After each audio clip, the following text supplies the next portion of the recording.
오늘 말씀을 보면 보물에 대한 이야기를 하고 있습니다. 너희를 위하여 보물을 땅에 쌓아두지 말라. 거기는 종과 동록이 하며 도둑이 구멍을 뚫고 도둑질한다라고 이야기를 하고 있습니다. 먼저 우리가 보물에 대해서 우리의 보물은 무엇인가 생각해 볼 필요가 있겠습니다. 단순히 물질이라고 생각한다고 한다면 보물이라는 것이 단순하게 그냥 우리가 벌어서 가지어야 되는 돈 그렇게 생각하실 수도 있겠지만, 또 어떤 사람에게는 보물이 자녀가 되기도 하고 또 어떤 사람에게는 자신의 명예가 되기도 합니다. 그래서 그걸 땅 위에 높이 쌓아두려고 노력을 하는데, 참 이 시대가 주는 메시지가 크지 않습니까? 대한민국에서 가장 명예로운 자리, 가장 높은 자리, 가장 강력한 힘을 가진 자리 하면 누굴 생각할 수 있을까요? 대통령일 것입니다. 그런데 헌정 역사상 두 번째로 대통령이 탄핵이 됐습니다. 어떤 사람들은 그것이 정의라고 이야기하고요, 어떤 사람들은 불의라고 이야기하지만, 참 권력이 덧없다라고 느끼는 것은 그 대통령이란 사람 주변으로 그 힘에 사로잡혀서 모였던 사람들이 한순간에 다 의미가 없이 그동안 우리가 무엇을 해왔는가 하며 살아가게 된 거죠. 그래서 지금 한덕수 국무총리가 권한대행을 하고 있는데, 이 대통령 비서실에서 그 보좌진이 다 사표를 냈다가 이제 총리가 반려하는 일이 있었다는 뉴스를 보면서 진짜 권력이라는 것이 덧없다라는 생각을 하게 됐습니다. 제가 작년 말에 친구들과 이제 주일학교 교사를 계속 같이 했던 친구들과 모였는데, 그날 그 자리에 가장 큰 주제는 주식이었습니다. 근데 저는 뭐 주식을 해본 적도 없고 알지도 못하니까 너무 심심한 거예요. 근데 자칭 친구들이 모이면 주식 전문가가 있지 않습니까? 이렇게 하면 돈 번다 라는 친구가 꼭 있어요.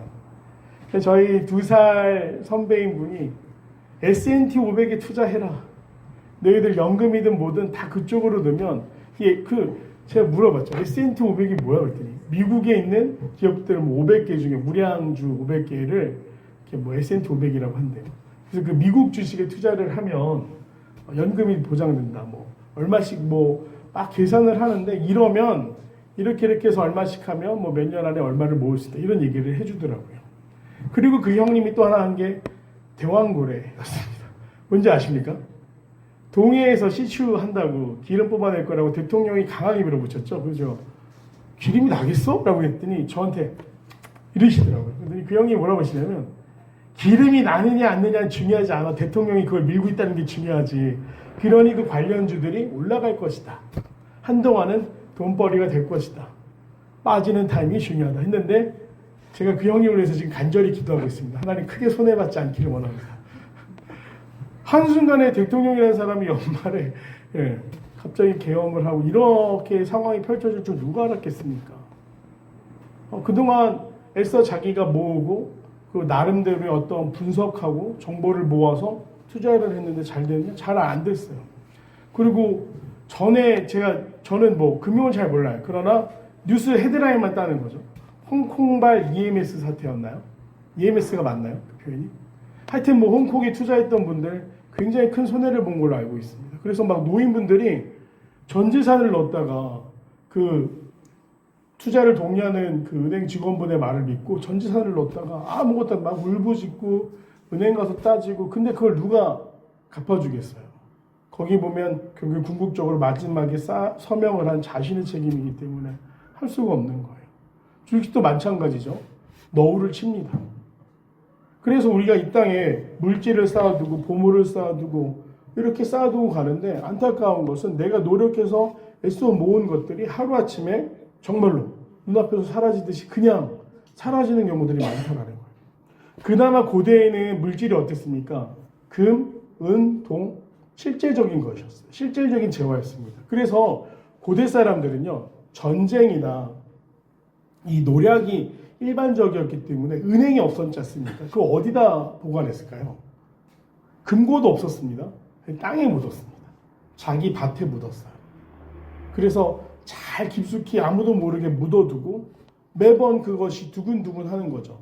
그러다 보니 오늘 말씀에 좀과 동록, 어떤 것들은 벌레가 뭐 향유라든지 그 물질로 그 금속으로 된 것이 아니라 그러면 벌레가 먹기도 하고, 또 금속으로 된 것들은 녹이 쓸어서 그 값어치가 떨어지기도 하고 그런다라고 예수님 말씀하고 계세요.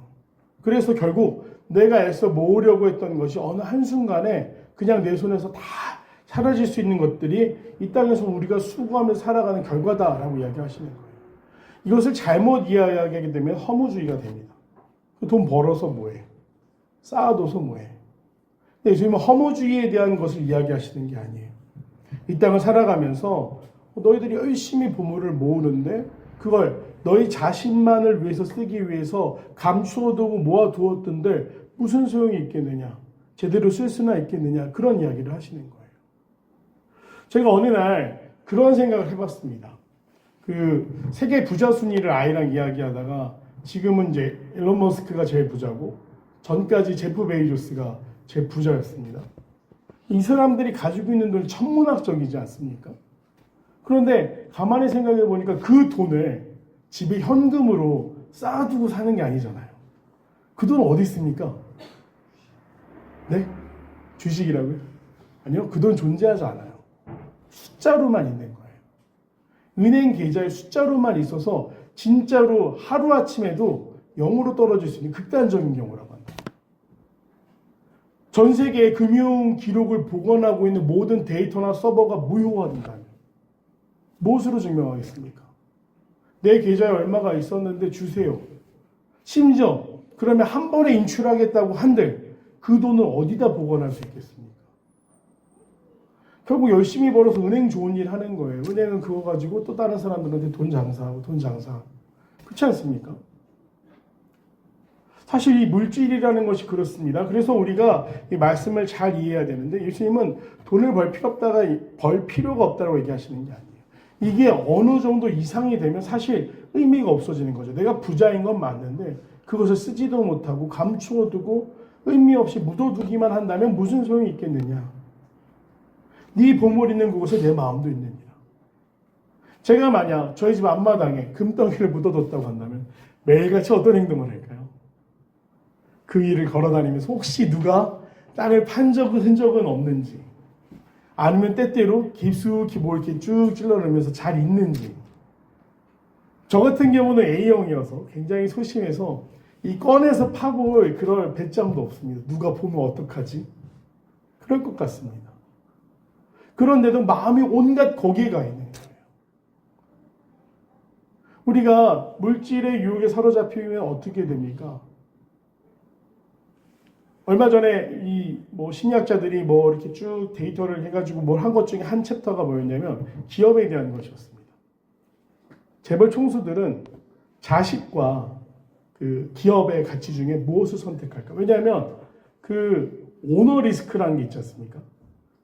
주식이라는 건 신뢰인데 이 기업의 오너의 자식들, 그러니까 창업주라든지 2대까지는 굉장히 기업들이 건강하게 가는 경우가 많은데 3대로 넘어가면서부터 이 아이들이 태어나면서부터 온갖 혜택을 누리고 태어나다 보니까 나름 열심히 교육하는데 안 되는 거예요.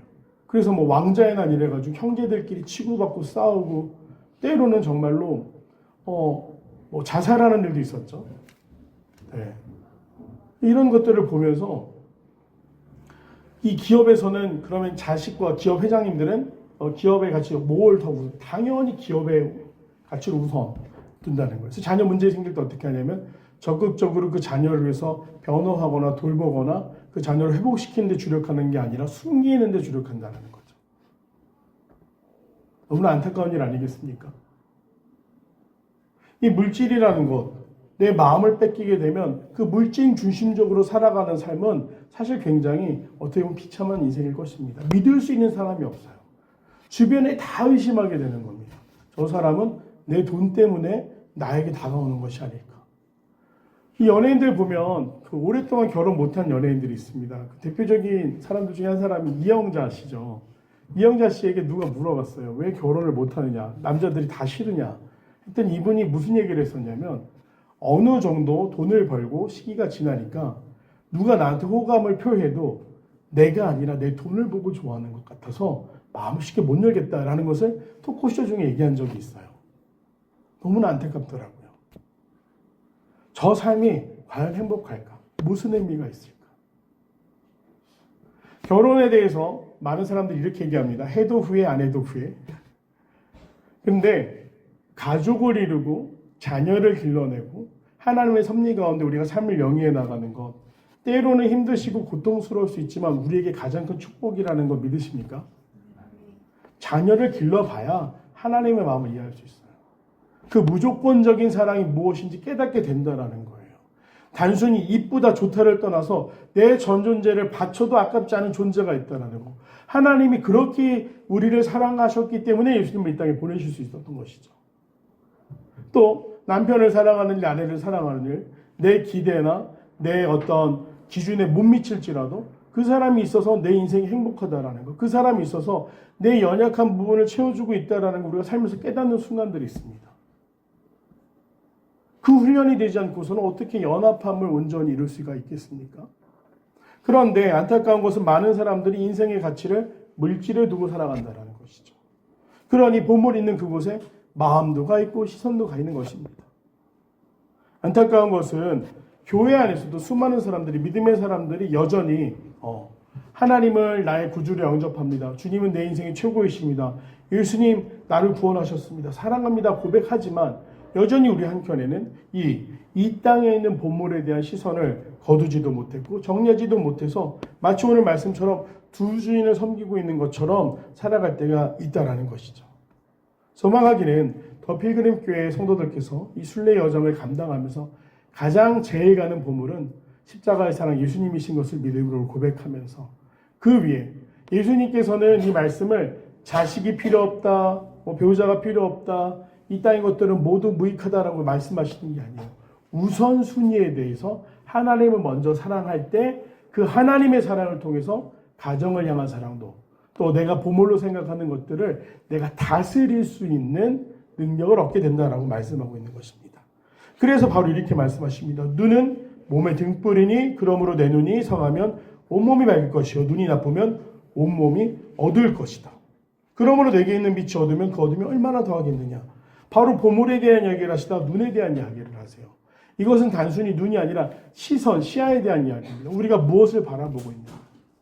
어두운 곳, 이 보물을 감추어 두고 또 남몰래 나의 즐거움을 위해서 쓸 것만 생각을 한다면 온 몸이 어두워진다라고 되어 있어요. 하나님으로부터 멀어진다라는 것이죠. 내가 온전히 주님을 바라본다면, 빛이신 하나님을 바라본다면 내 육신도 내 마음도 밝게 될 것인데 내가 거기서 시선을 돌려서 내가 보물로 생각하는 그것을 바라볼 때 우리는 어두워질 수밖에 없다. 우리의 우선순위가 무엇인가? 우리가 무슨 가치관을 가지고 살아가고 있는가? 올바로 분별하라는 말씀을 하고 계십니다. 그리고 결론부에 한 사람이 두 주인을 섬기지 못할 것인지 혹 이를 미워하고 저를 사랑하거나 혹 이를 중히 여기고 저를 경히 여김이라 하나님과 재물을 겸하여 섬기지 못하느니라 라고 말씀하세요. 즉 아까도 말씀드렸지만 우선순위에 대한 이야기다라고 말씀을 드렸습니다. 왜 우선순위에 대한 이야기가 될까요? 물질은 숭배의 대상이나 사랑의 대상이 아니에요. 우리가 사용하는 재화입니다. 시간과 돈 다 마찬가지입니다.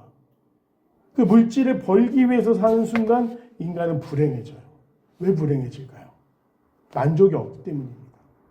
요새 청년들이요, 상대적 박탈감을 심각하게 느끼고 있다고 해요. 왜 그럴까요? SNS 때문입니다. 인스타그램, 스레드, X 이런 것을 보면 사람들이 자신의 인생을 과시하며 살아갑니다. 심지어 과시를 하는 게 자기 능력이 아니라 거짓으로 꾸미는 사람들도 있어요. 그런데 너무나 안타까운 건 청년들의 행복의 기준이 그 사람들의 인생이 되는 거예요. 인스타그램을 보면 어느 호텔에 내가 앰버서더가 돼서 초대를 받아 거기를 갔다. 아무도 없는데 막 수영장에서 수영하고 조식 뷔페 먹고 샴페인 마시고 그런 걸 자기 인생인 것처럼 올려요. 그 사람의 삶이 항상 그렇지 않죠. 그런데 너무나 안타까운 대부분의 보편적인 청년들이 그걸 바라보면서 나도 저렇게 살고 싶다. 난 왜 저렇게 살지 못할까? 자신의 인생에 대해서 폄하하고 올바로 행복을 못 느낀다라는 것이죠. 무엇을 바라보고 있는가? 어디에 시선을 두고 있는가? 오늘의 이 말씀, 예수님의 말씀도 우리로 하여금 우리 삶을 돌아볼 필요가 있다는 것입니다. 행복 배틀이라는 드라마가 있었습니다. 혹시 보셨나요? 그 다음에 넷플릭스를 보면 셀러브리티라는 드라마가 있다고 하는데 저 보지는 못했어요. 뭐였냐면 주제는 똑같습니다. 과시하는 인생. 표면적으로 굉장히 화려해 보이지만 꾸며진 인생에 대해서 저것은 거짓된 삶이고 결국 진정한 행복을 얻을 수 없다는 이야기였어요. 특별히 행복 배틀이라는 드라마는 한 아파트에 사는 엄마들끼리 과시하고 경쟁하는 겁니다. 어떤 사람은 자녀가 공부를 잘한다고 막 과시합니다. 어떤 사람은 남편이 아직도 나에게 명품을 선물하고 뭐 한다고 막 과시합니다. 어떤 사람들은 우리는 요번에 유럽을 어디를 놀러 갔어. 동남아에 또 어떤 정말 비싼 그런 뭐 이런 데로 놀러 갔어. 이런 걸 과시하다가 결국 누군가 죽게 되고 그 사람의 죽음을 밝혀내 가면서 정말 SNS로 과시하는 것이 다 거짓되고 허황된 가짜 즐거움이라는 걸 뭐 이야기, 사회적 메시지를 가진 그런 드라마였습니다. 거기서 보면 주인공 굉장히 수더분한 여자로 나와요. 저도 보지 못했는데 그 당시 그게 어떤 드라마인지 좀 센세이션해가지고 이렇게 봤는데 꾸밀 줄도 모르고 맞벌이에 바쁜 엄마가 자기는 SNS도 몰랐는데 친구가 왜 적었을까 하면서 SNS 하면서 막 사람들의 그것들을 바라보는 거죠. 너무나 안타까워요. 허상이 실제하지 않는 것이 꿈이 돼버리는 그런 시대에 우리가 살아가고 있습니다. 더 안타까운 건 지금 우리는 분별력도 있고 이 세상을 살아오면서 사실 SNS가 우리 삶의 중심이었던 이제는 뭐 조금 알지만 막 지금 청년들처럼 인스타그램 안 하면 막 불안하고 또 뭐 뭘 안 하면 나만 뒤처지는 거 그런 느낌은 받지 않으시지 않습니까? 그냥 우리는 우리 모습대로 살아갈 수 있어요. 그런데 안타까운 건 우리 자라가는 자녀들이 그렇지 않다라는 거예요. 저는 저희 아이들이 카카오톡만 안 하면 뭐 나쁜 거 안 할 줄 알았어요. 인스타그램 깔더니 요새 애들은 카카오톡보다 인스타그램에 있는 DM이라는 다이렉트 메시지라는 걸로 더 소통을 많이 하더라고요. 그랬더니 저한테 오더니 그래요. 자기 반에 스포츠 토토 하는 애들이 90%랍니다. 3명이 안 하는데 그 중에 하나가 자기래요. 나머지 둘은 뭐니? 한 애는 그 핸드폰이 공부폰이라 인스타그램이 안 되는 애였고 한 애는 뭐 그냥 죄송하지만 좀 장애가 있어서 그런 걸 할 수 없는 친구였어요. 그래? 너? 그래? 그러니까 자기가 굉장히 안 한다는 걸 자랑하려고 얘기한 거죠. 애들이 토토를 할 수 없잖아. 그게 무슨 스포츠 경기 결과 맞추는 걸로 도박하듯이 이렇게 돈을 버는 건데 어떻게 하냐 했더니 다 인스타그램으로 된다는 거예요. DM으로 토토 뭐도 하고 도박도 하고 또 그걸로 담배도 사고 뭐도 하고 보니까 인스타그램 진짜 만악의 근원이더라고요. 청소년 아이들이 너무나 쉽게 또 그 아이들을 이용하려는 나쁜 어른들이 그곳에 도처에 숨어 있는데 애들은 거기서 보이는 허상들. 아빠 내 친구가 이번에 토토로 300만 원 벌었대. 저는 뭐라고 얘기했냐면 그 아이는 너무나 불행하다. 어려서부터 큰 돈이 쉽게 생긴다는 생각으로 살아가면 나중에 어떤 어른이 되겠냐. 인생은 그렇게 만만하지가 않다. 그런 이야기를 해줬습니다. 이 시대가 온갖 허황되고 거짓된 것들로 사람들의 눈을 속이고 사람들이 그것이 즐거움이냐고 살아가지만 믿음의 사람들은 달라야 됩니다. 진짜 기쁨이 뭘까요? 우리가 예수님의 모습을 닮아가는 것. 이웃을 돕는 일에서. 내가 이 땅을 살아가면서 내가 수고하고 땀 흘려 번 그 소산을 통해서 하나님의 영광된 일을 살아가는 일들. 그것이 진정한 기쁨이라는 것을 알아갈 수 있는 귀한 믿음의 사람들 되기를 간절히 소망합니다. 누군가에게 보여지기에 사는 것처럼 비참한 것은 없어요. 왜 다른 사람의 평가가 나의 행복의 기준이 될까요? 그렇지 않습니다. 나담을 잃지 않아야 돼요. 하나님의 자녀로서 하나님이 형상대로 아름답게 지으신 우리의 모습 그대로 살아가는 일. 그리고 하나님의 형상 가운데 가장 좋은 본성이 무엇입니까? 하나님을 사랑하는 일, 이웃을 사랑하는 일. 저희도 성도님들 예배 끝나고 가실 때 전 정말 너무나 아름다워 보입니다. 왜 아름다워 보이냐면 이 걸어가시는 분들이 계실까봐 서로 우리 차 타고 가세요, 우리 차 타고 가세요 하시죠. 또 주일 이 식사 준비는 또 얼마나 행복합니까? 주일 기다려지지 않으십니까? 아마 집에서 우리 식구들 거 차릴 때는 그렇게까지 열심히 하지 않으실 것 같아요. 그런데 나눔을 위해서 꽤 열심히 수고합니다. 청년들이 비록 적은 인원이지만 모여서 아이들을 가르치고 아이들에게 성경 공부를 가르치고 돕는 일들. 저 사람들이 SNS에 보여주기식으로 살아야 된다면 지금 아르바이트해서 돈 모아가지고 유럽 여행 가야 되고 명품 사야 되고 이래야 되는데 그렇지 않다라는 거예요.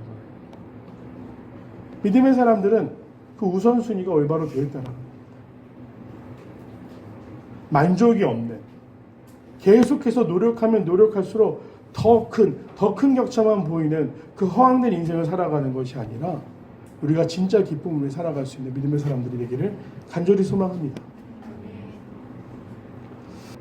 미야모토 무사시라는 일본의 검객이 있었습니다. 오륜서라고 일본 최강의 검객이다. 검도하는 사람들은 다 알고 있고 정말로 센세이션한 사람이었어요. 이 사람 왜 센세이션했냐면 왜 칼을 한 자루만 쓰지? 양손에 들고 쌍칼을 했던 사람입니다. 그래서 일본 최고의 검객이라고 알려져 있는 사람인데 이 사람이 청년의 시기 진짜 강함은 무엇일까? 강함은 무엇일까? 스스로 그 구도자의 길을 가요. 그래서 산을 오릅니다.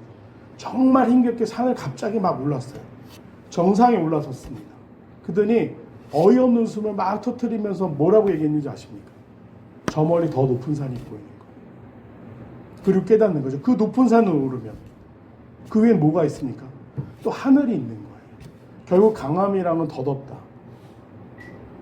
어딘가의 정점에 선다라는 것은 참 무의미한 일이다 라는 깨달음을 얻게 되는 것이죠.